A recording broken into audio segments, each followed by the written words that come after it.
Oh, other. yes. The profits will come. Oh, as yes, a yes, result yes, of yes, that. yes. Of course. Yes, of course.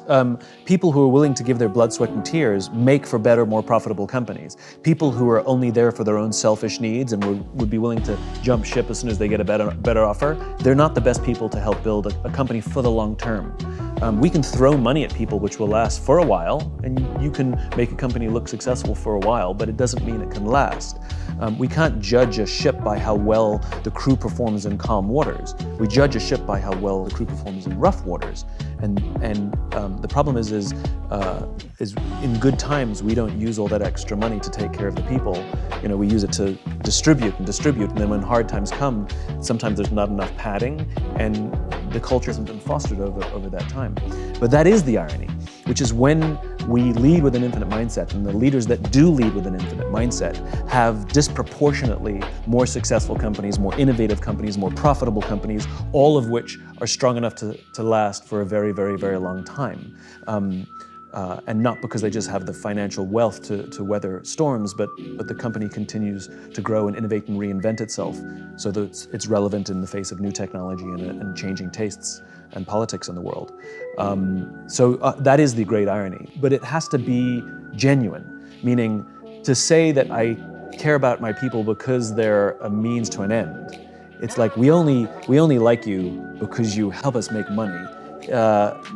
Makes us not only feel used, but that we're a mechanism for somebody else's success. Where when we say we care about our people and money is the mechanism by which we can take care of people, you know, the more money we make, the more we can take care of our people and serve our customers.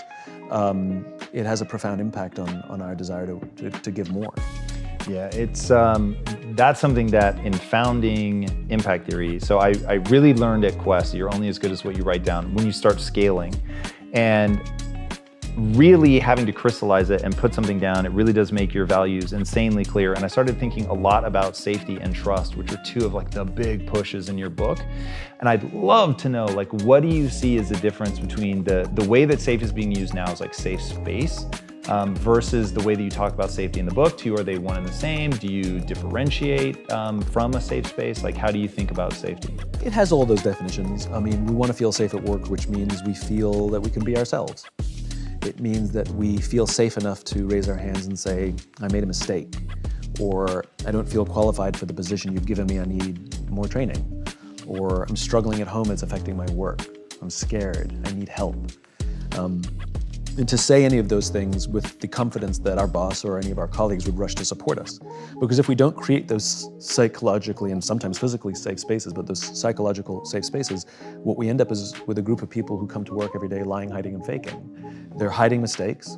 They are not admitting if they don't know how to do their jobs.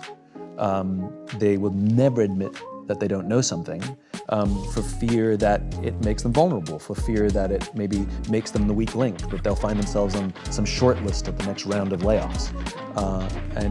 The problem is how do you run a successful organization that's supposed to sustain over the long term, thrive over the long term, if people are literally hiding things that go wrong, not admitting that they don't know how to do their jobs, and never admitting they need help. That doesn't last. That doesn't last. And the problem is when someone leads with a finite mindset where they attempt to incentivize performance, and by the way, you can't incentivize performance, you can only incentivize behavior, then bad things eventually happen. That's interesting. Talk to me more about why can't you incentivize performance, and how do incentives end up influencing behavior? Well, you can't incentivize performance because somebody has to do something to achieve that performance. There's a cause and effect. You know, you can't incentivize an effect, you can only incentivize the cause that would hopefully yield that effect, which is behavior. So if I say to you, I will give you a massive bonus if you hit a certain target at the end of the year, no matter what you're incentivizing is that I will do certain things to achieve that goal that you've set for me. But the problem is when we apply excessive amounts of pressure, and it's at all costs, like my very livelihood depends on that, it can accidentally incentivize some quite unseemly behaviors, like hoarding information, right? Because this is what gives me my value and I don't want to share information or things that I've learned with my colleagues and coworkers, which is madness. Or unethical behavior, stabbing other people in the back. And this is one of the problems with, I think, our modern business today, which is too much of business is run right now with an excessive amount of finite thinking. Now, there are always finite games within the infinite game. The infinite game, however, provides the context. And without that infinite mindset, all you have is win, win, win, win, win, win, win, which is unsustainable. An infinite game is not a series of finite games. It's unsustainable because nobody has that energy and there's no such thing